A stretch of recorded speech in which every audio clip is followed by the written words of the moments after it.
Good afternoon. Welcome to the Open Gate Show, of which I will analyze tomorrow's race card, January 22nd, 2022. Pure water, pure pride, Jamaican bottled water. Rehydrate yourself. Wear your mask, practice social distancing, and surely sanitizing your hands are good elements to pursue at this time. I should apologize for the absence of last week's show due to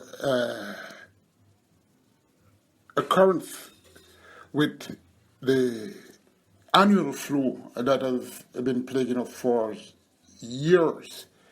I am 95% back, and that's good enough, and I thank all those who had prayed for me and wished me well. Presently in the air at Caymanas Park is the election and what surrounds it. Life is so funny. When you stand up for your rights single-handedly, it means nothing. But when you join forces, then it has an impact.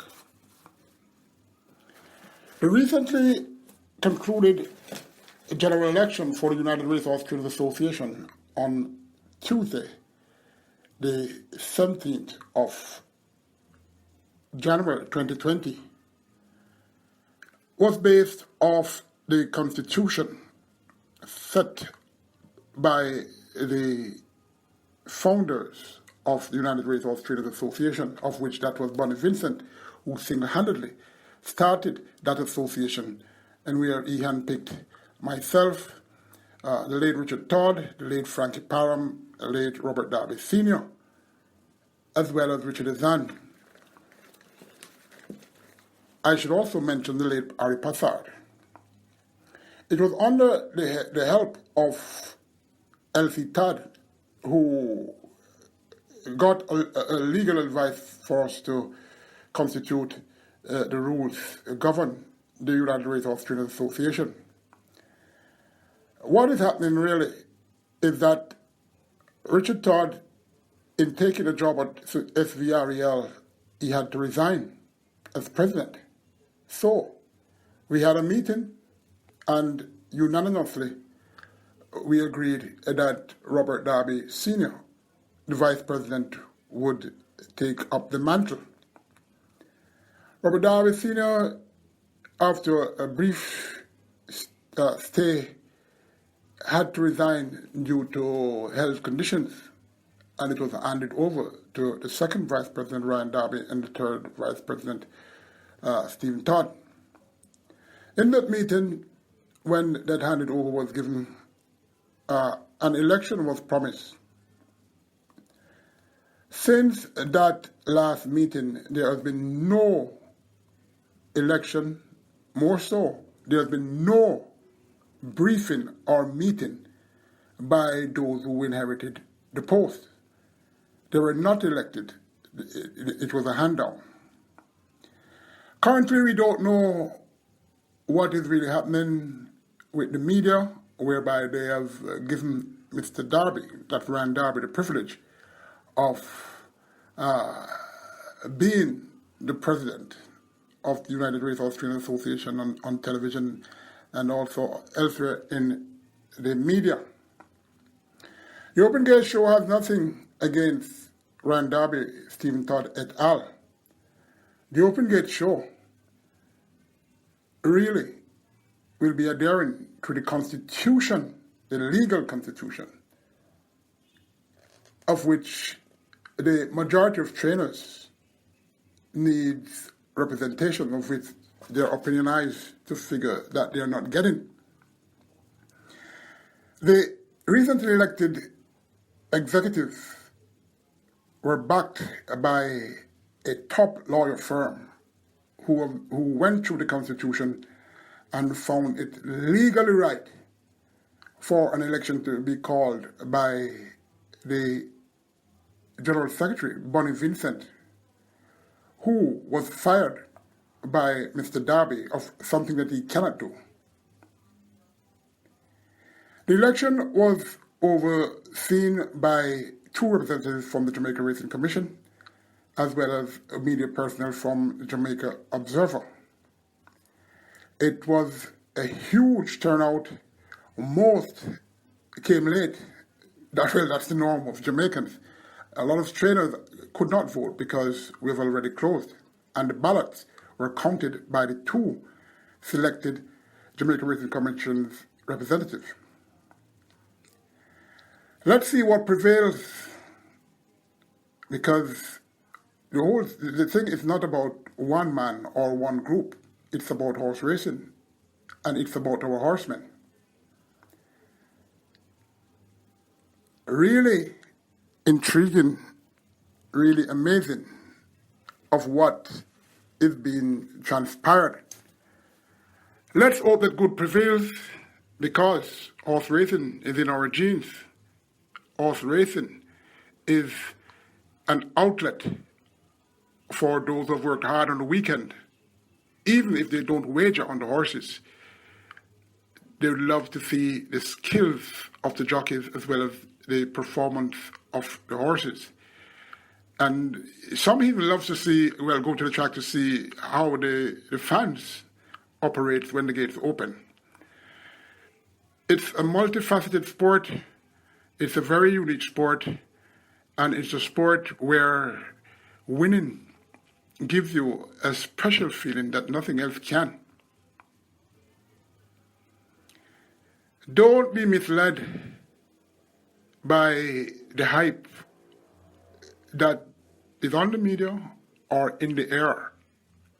Remember, anybody that goes by the Constitution of where they represent, that alone stands bold.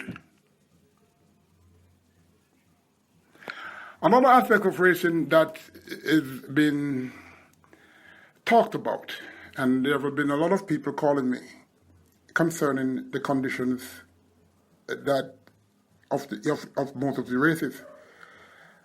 It has been frequent that horses can just drop a class and comes against horses that are coming up. When I say drop a class, for example, horses that are racing in an allowance company, they can just in overnight allowance company, in open allowance company, they can get a chance to race in overnight allowance against horses who are coming up.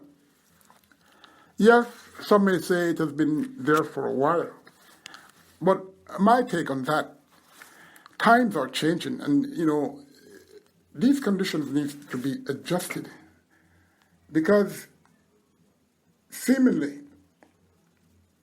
the top races, I'm talking the restricted, the overnight allowance and the open allowance, etc.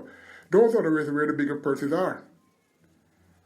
The meager purse money for the smaller races where the smaller trainers mostly have their horses, and of course those smaller races are the ones that make the race card having the pick 9 and other exotic wagering that engulfs more than 6 races, or I should say more than 5 races. Surely the promoting company can't please all, and in anything in life, all will not be pleased. But some semblance of respect should be given to the trainers, owners, jockeys, grooms, and, breeders.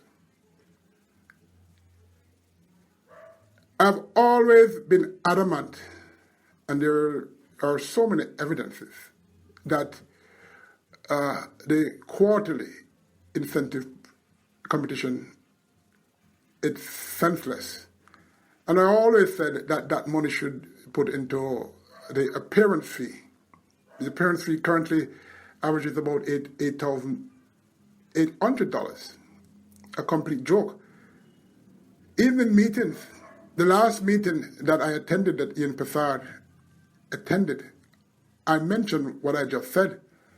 Mr. Ian Passard said that the quarterly incentive competition is the best investment, not one-off. He said it's the best investment Supreme Ventures Racing and Entertainment Limited has done. I asked him why, in front of the multitude of trainers. And he says it has a lot of views, a lot of likes on social media. I went further and said what that has to do with purse money or even in part on horse racing. And he said it's bring betting. And I still argued that's total rubbish. In that said meeting, Mr. Passard said he doesn't support a strike. He won't support a strike. But I don't know where the strike argument came from, to be honest. But lo and behold, it's a different scenario now. At a meeting this morning in the Trainers Car Park, you know, people out there, they don't know what is going on. People at the track needs to listen carefully and needs to remember all the Open Gate Show wants from the onset of the show is to help fans, horsemen, and the racing fraternity. Yes, it's not perfect, surely the show, but at least it's trying. And there hasn't been any bias really in trying to favor one over the other. But I will die trying to do a part that is positive to help horse racing be the most beloved sport for one and all.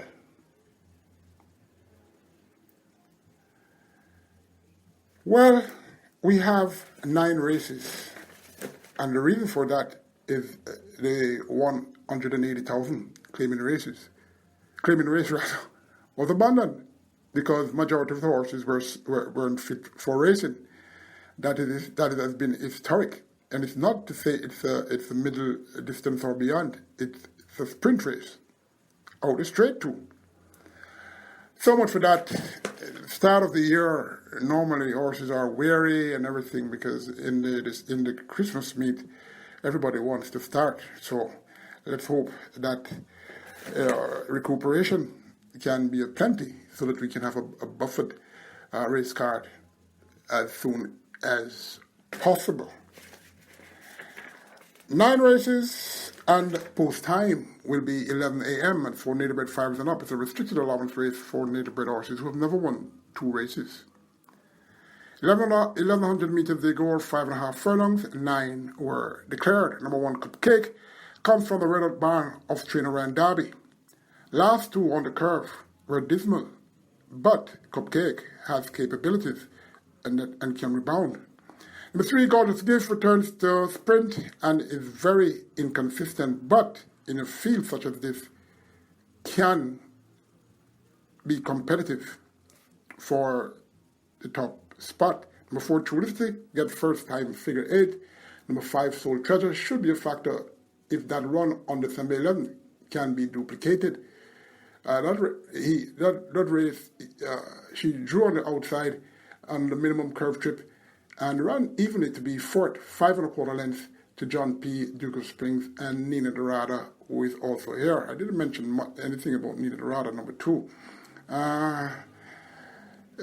Could be there for a top 4 slot. That's Nina Dorada, number 2. Number 6, Queen Destiny, fit mare who can fit in the mix of who gets into the top 4 here at a very good price. Number 7, Chennai, could get a low exotic placing. Number 9, that's Jolly's Dream, has been looking much better since last December. I'm selecting number 9, Jolly's Dream. From number 3, Gorgeous Gift, number 6, Queen Destiny. I'm playing the numbers here, the 9, 3, 6. A lot of fans go put those numbers together and box the exacta or start their exotic wagering in races with those numbers. A lot of people play the numbers. All right, for 4, number 5, Soul Treasure. Number 1, Cupcake. For 5th, Cupcake could move further up. I won't dispute that. Second race goes 900 meters straight, and it's for native bred 3-year-old. It's a native bred 3-year-old maiden condition race, and this race, this 4.5 furlong straight race, has 4 debutants. Debutant number 1, Brompton LX, born the 30th of April at Chestnut Court by Lion Tamer out of Piccadillo, by Announce Nadon, the owner, Ryan Darby, the trainer, Robert Granger, the groom. This horse was bred by Orange Valley Estates Limited. O'Neill Mullins will ride. Brompton Alex has been showing good value on the exercise track for a while now and could fight this out. Debutant number 2, Premier Identity. Born the 5th of April at Chestnut Filly by Burn Identity out of Twist and Turn by Outrigger. Willie's Racing Stable owns Howard Jagai trains. Hewan Elliott, the breeder. Earl Williams, the groom. Kamar Parchment, he will take 4 kilos off. Well, not 4, but 3. Premier Identity will debut with tongue tie and Lasix and is one of 2 here for Trainer Jagai. Working okay, but looks to be one that will need a race or 2. Debutant number 3 is Valhalla. This one will debut with blinkers and first-time and Lasix. Born the 21st of February, Chestnut Filly by Blue Petal Lodge out of Jacama by Butter. Laken Farms Limited own and bred this horse. Delaware Little trains. The reigning champion trainer, Anthony Nunes, he has this horse in his barn. Kevin Foster rides Valhalla, bred from a speed stallion, Blue Petal Lodge, but ain't showing that on the exercise track. Could run okay. I don't like this horse to win. Number 4 is debutant. Is the 4th debutant runway Icon. This one will have Lasix. Born the 6th of March, around Filly by Deputy Glitters out of Runway Silver by Silver Deputy. Second horse here for owner Willis Racing Stable. And Dr. and Mrs. Cornelius Link, the breeder. Earl Williams, he grooms the 2 horses that Howard Jagai will saddle here. Runway Icon, more forward of the 2 Howard Jagai entries, has exercised a plenty out the straight, displaying speed. If we get issues or curtail, should use their speed to win. Number 6, Sergeant Charge, gets tongue tie and Lasix after 3 experienced race without. Number 7, Maggie's Boy, looking a different horse since the start of December. Very interested in the bred colt by Buzz Nightmare out of Maggie's Way by Forest Danger. I wouldn't be surprised if this horse gets a top 2 or 3 position on the board. Number 4 for me though, Runway Icon. From number 7, Maggie's Boy. Number 1, Brompton Alley. Any one of these 3 can win. Number 6, Sergeant Charge for a low exotic slot. But I am I have selected number 4, Runaway Icon, as my top choice. Third race, it's for native bred 4-year-olds. It's a maiden condition race, 9 declared, 7.5 furlongs or 1,500 meters. Number 1, Dutlin, returning to the round course and stretching out. Number 2, Victoria's Medallion. Last 2 were okay. That's the 1st of January, going 6 furlongs, finish a length and a half, running on to Traditional Boy. Getting second, came back 7 days after, going 7 furlongs, was put in up with the leaders and flattened to be 5th by 3 lengths. It is what it is. Bunker's Boy and Chromatica, both those 2 horses, Victory Medallions will be facing once again, going to try for longer. Number 3, Bunker's Boy, facing a few nemesis once again and could now control the pace and go all the way. Number 4, Chromatica, won't have much pace to chase, but could close dangerously. Number 7, Miss 8JF, ran second 4 times from her last 5 starts, was in front all the way in that race on December the 23rd. And, you know, it's very interesting that this horse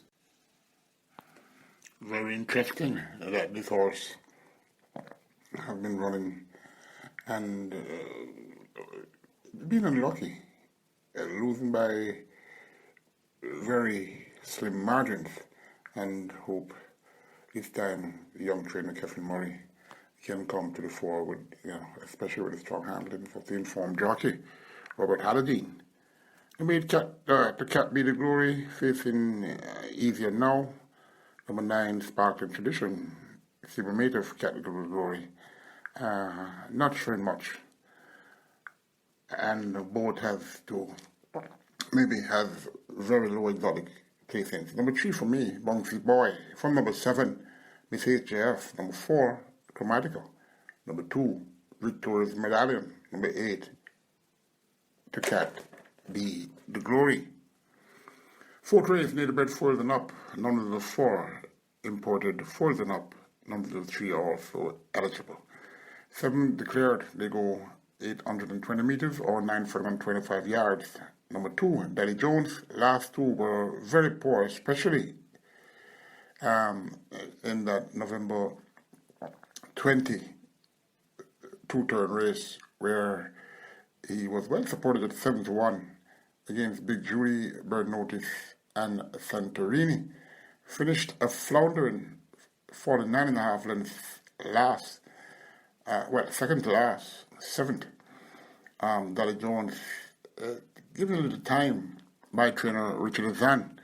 Not doing anything much on the exercise track, but very interestingly, then Nelson goes 2.5 kilos overweight. And, this is what I keep on saying. The handicap system from the racing office has been archaic and needs to be changed. It's the total waste of time. Trainers, securing jockeys have to be going overweight, as well as apprentices who have a handicap fixed can't slip any of their allowance because it makes no sense. Because horses with 48 kilos, 47 kilos, etc., those riders have to be going overweight. And this is a perfect race to make an example for what I am saying. Changes need to be made. Time changes, so we have to change with times. Anyway, let's get back to race 4. Number 3, Santorini, representing class here. Fairly consistent sort, facing up in class opponents. How focused is Santorini? Well, not much workout, but surely the facts are there. This horse should have a chance if all is well. Number 4, T. Brady, met at number 6, Classical Lord. The last time both of them ran on the 8th of January, going 7 furlongs. T. Brady won. And number 6, Classical Orb, got a different type of what was normal ride, if you know what I mean, when in T. Brady won. Classical Orb now is skipping 2 classes to compete here. And this horse has only raced 3 times, It's an American imported horse. Slender looking horse, and a horse that really has potential, very well bred. Ran out of his norm last time, as I was mentioning, but let's say the visor could have been the cause. He is without the visor this time, and Anthony Thomas will be riding. Very interesting race, because Classical Orb has betted both number 3 Santorini, and number 7 Curling Flight in the near past. Very, very, very interesting. No, sorry, not Santorini. T. Brady and Colin Flight in the near past. So it's very interesting to see how Classical Orb will perform, especially at this handicap, where he's handicapped to beat both number 4 T. Brady and especially number 7 Curling Affair. Number 7 Curling Affair, well-bred colt who will experience 2 turns for the first time. The first time he has been taken to task and exercise. That's very interesting. So, an improved run could be expected from number 7 Curling Affair. Number 3 Santorini, as I mentioned, is the class horse here, but I'm selecting number 6 Classical Orb from number 3 Santorini, number 7 Curling Affair. Race number 5 rather. It's another small field. It's one of the larger fields on the card. 13 declared for Children Up, optional claiming 20 to 250,000 with 6-year-olds and up with number 1 field races, as well as native bred 5-year-olds who remains a maiden. Number 3 She Says Yes gets all she wants here. The course, the distance, handicap, and opponents. She'll be tough to beat. Number 4 Pac-Man raced sparingly 4 times only last season and was well supported in all. Only the race on the 8th of April, going 6.5 furlongs, when Pac-Man lost by head to Pure Heart, could be, was the best out of the 4. The other 3 were, as I meant, were awful. If Pac-Man's legs hold out, should have a chance, as he has won out the straight already. Number 9 rather, Big Paul, was a winner the last time at this route and distance with this rider Linton Stedman. That is on the 25th of October. Carrying 57 kilos, better Blue Attitude and Mamacita, 2 good 5 straight horses. Number 10, Breaking Storm, another who has raced only 3 times last season, and Breaking Storm is capable of getting into the top 5. Number 11, Boss Izzy. Sorry. Heavily raced Grey Gallin, who is very busy at exercise track. Amazing. Well, he's always busy on the exercise track. Number 12, Money Marshall, Speedy Sort, who is more to find, but I won't be alarmed if he runs very well here. Number 3, She Says Yes. Number 9, Big Paul. Number 10, Breaking Storm. Number 12, Money Marshall. Number 4, Pac-Man. Solid.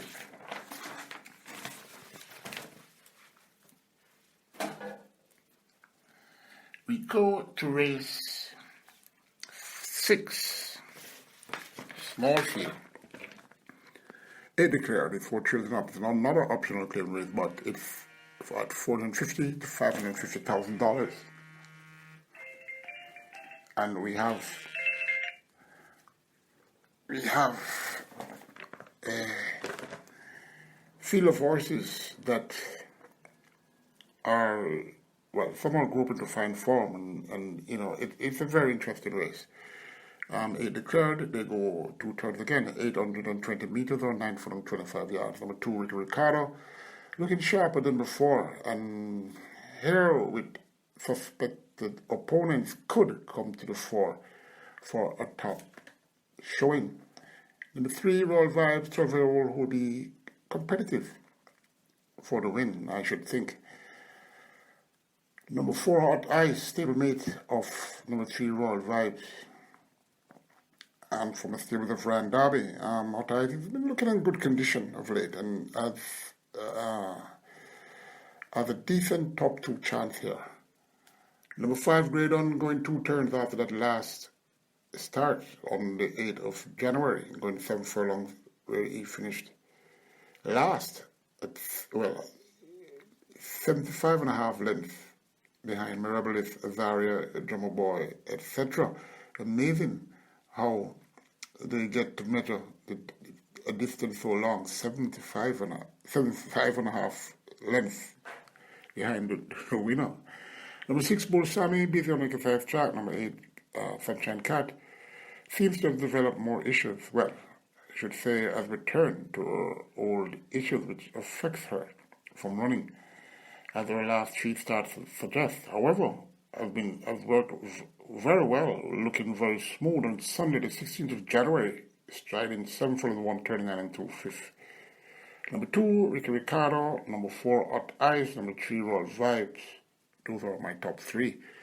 Number 8, Sunshine Cat, has to be respected based off that work and how she looks. Maybe her issue that has affected her has improved. 7th race, named in honor of the light of Lychee Poo, very interesting. This race could be called a feature race. Lychee Poo, trained by Philip Fiana, ridden by Winston Griffith. 8 declared, we go a mile or 1,600 meters. Number 2, Marquesas. Been a while, he has won a race. Could do okay now for a placing. Number 3, Supreme Soul, he can win. So to number 6, Caymanas, who is here. Number 4, Double Crown, used to this impulse and gets a drop in class, plus will easily control the pace here. This is what I'm talking about, horses that, being afforded a gimme. And, with upcoming horses, for example, Helicopter and those horses, even number 6, Chinamax, they have to play second fiddle, but anything can happen. Number 6, Chinamax, I'm expecting a good display. Number 7, Helicopter, could get a low placing on the board. Number 4, though, Double Crown, firmly. From number 6, Chinamax. Number 3, Supreme Soul. Number 2, Marquesas. Penultimate race, race 8. 10 declared, they go 6 furlong or 1,200 meters. Neighbourhood 5 with an up is a restricted allowance race for neighbourhood 5 who won 3 races in their career. Number 3, XY Soul, slick customer who can factor in the top 3 if focused to do so. Number 4, China Express, nicely suited to this competition here. The one to beat. Number 7, Redford, looking good enough at the exercise track to earn some consideration. Number 8, Stepping Faith, can do better than last, surely. Or I should say, can do better than last 3 starts. Very dangerous horse, indeed, from a dangerous camp. Number 9, Deep Choice, could get an exotic spot. My selection, number 4, China Express. Number 8, Stepping Faith, be careful. Number 3, XY Soul. Number 7, Redford. Number 9, Deep Choice. The final race, race 9, goes 7 furlong or 1,400 meters, 12 declared. It's for neighbourhood foals and up, who've never won 2 races, as well as imported foals and up, who still are maidens. Number 3, Prince Marshall, nicely waited for this and can fight this out.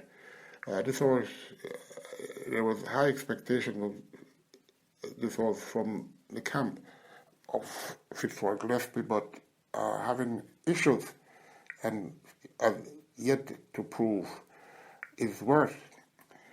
Number 4, Heavenly Glitter, strings 3 good display in last starts. Surely should finish in the top 3 once again from the informed barn of the leading trainer Jerry Subrati. Number 7, Money Man, looking his old self at exercise for his seasonal debut. Gets the service of Dave Nelson, and Money Man will be trying to make this a pole-to-pole affair. Number 10, King on Ptolemy, possibly can gain a low exotic spot. Number 11, Fortline, better drawn this time than last, and could improve. from that January 8th race where he joined pole position 1, was up in the pace and flattened to be third, 9 lengths behind Positive ID and Evan the Glitter. I'm expecting a much improved effort from this one. Number 3 though, Prince Marshall, number 4. Evan the Glitter, number 7, Money Man. That's my top three choice. Number 11, Fourth Line, has a very good chance of getting closer than last. Number 10, King and Ptolemy for the bottom slot. Ask your friends who have not subscribed to the Open Gate Show on YouTube to do so. Remember, there's a very important special forum show that will be aired on Monday, which entails all you need to know about the election, the recently held election, the constitution of that association.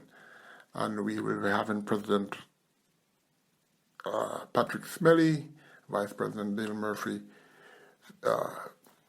First Vice President Morris Crooks, Second Vice President Richard Phillips, and maybe some other executives of that association. A very interesting show, and one you dare not miss. Take care, and remember to stay hydrated with pure Pride Jamaican bottled water, pure water.